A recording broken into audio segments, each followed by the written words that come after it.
सैयदना उमर इब्न Khattab बैठे हुए, आखिरी में मौला अली आए, फारूक आजम ने जगह छोड़ी, यही चल रही थी बात। फारूक आजम जगह छोड़ी, अली पाक को अपनी जगह पे बिठाया, अपनी जगह पे, अपनी जगह पे बिठाया, महसूस कर लो, अपनी जगह पे बिठाया। फारूक आजम ने अपनी जगह पे बिठाया, और जब अपनी जगह पे बिठाया कुछ देर मौला अली बैठे, उठ के चले गए, क्योंकि कुछ लोगों को मौका भी तो देना था बात करने का। बैठे रहते तो लोग नहीं कहते दिल की, लेकिन मौला अली गए तो किसी ने कहा अमीरुल मोमिनीन आपने अली के लिए जगह छोड़ दी, अमीरुल मोमिनीन आपने अली के लिए जगह छोड़ दी।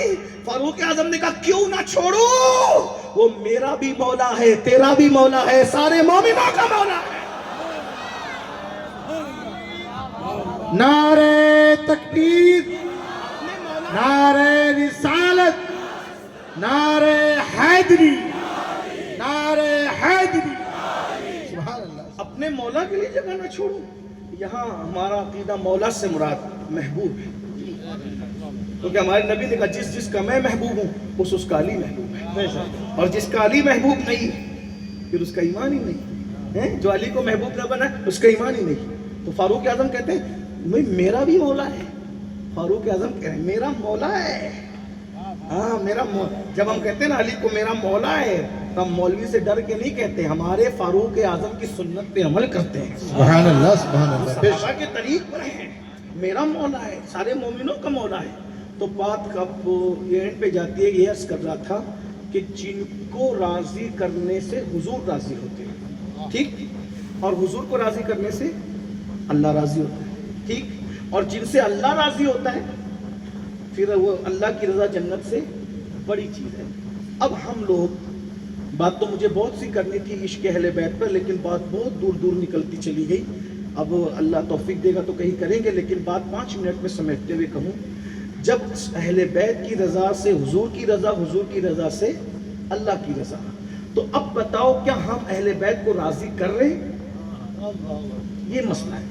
असल सवाल अब ये, हम मोहब्बत करते हैं अहले बैत से, लेकिन कौन वाली करते हैं? शरबत वाली, खिचड़े वाली, बिरयानी वाली, हलवे वाली ना। उनको राजी करने के लिए क्या कर रहे हैं? सबको अपनी जगह रखो, सिर्फ इमाम हुसैन को ले लो।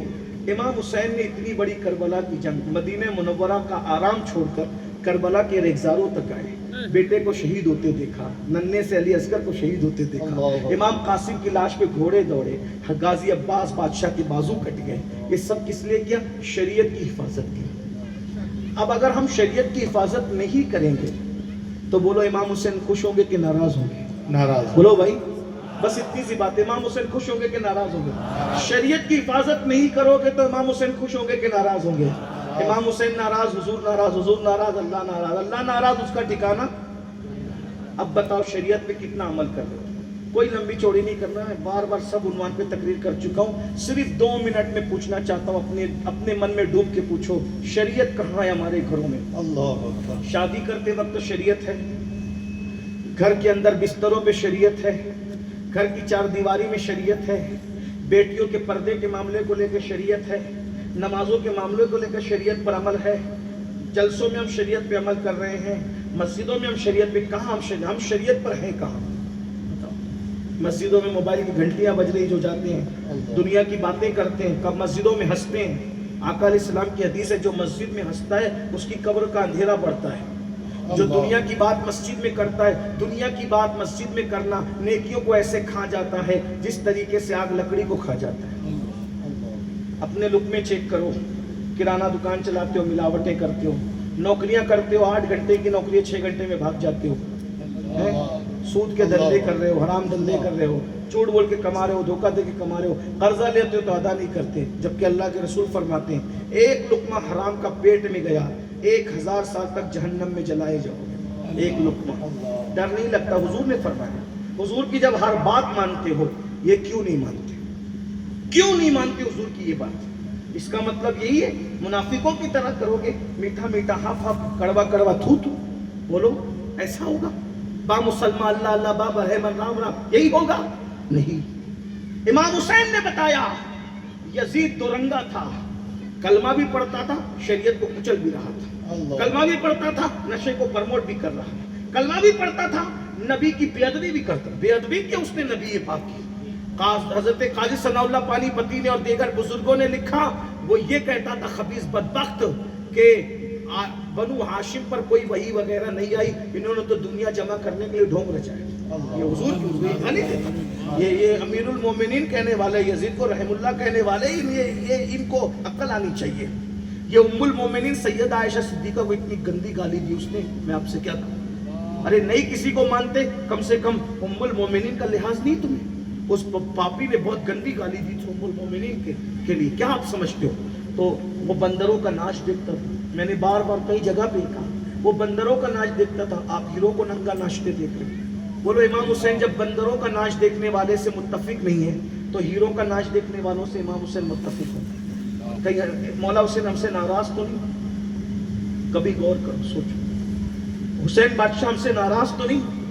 کیونکہ جس نماز کو بچانے کے لیے حسین بادشاہ نے جان دے دی، سب کچھ مٹا دیا، آج ہمارے پاس وہ نماز ہے۔ ہمارے نوجوان لڑکے رات کی تاریکی میں موبائل میں کیا کیا دیکھتے ہیں۔ یہ جس کو حسین کہتے وہ مردہ نہیں ہے، وہ زندہ حسین۔ اور جس کے بارے میں قرآن کہتا ہے بلا تقولوا لمن یقتل فی سبیل اللہ اموات بل احیاء ولکن لا تشعرون، جو اللہ کی راہ میں مارے جائیں انہیں مردہ مت کہو، وہ زندہ ہے۔ حسین بادشاہ تو ایسے زندہ ہے بھائی، ساری کائنات پہ نظر ہے اللہ کی عطا سے، جس نے نیزے پہ قرآن سنا ہے۔ ہاں حسین بادشاہ کو سمجھا کیا ہے۔ شیخ عبد الوہاب فرماتے ہیں، امام عبد الوہاب شعرانی فرماتے ہیں، ایک مرتبہ میں امام حسین کے مزار پہ گیا، امام حسین کے مزار پہ گیا، میری آنکھ لگ گئی تو دیکھا ایک فرشتہ رسول اللہ سے کہہ رہا ہے یا رسول اللہ عبد الوہاب آیا امام حسین کی مزار پہ حاضری دینے۔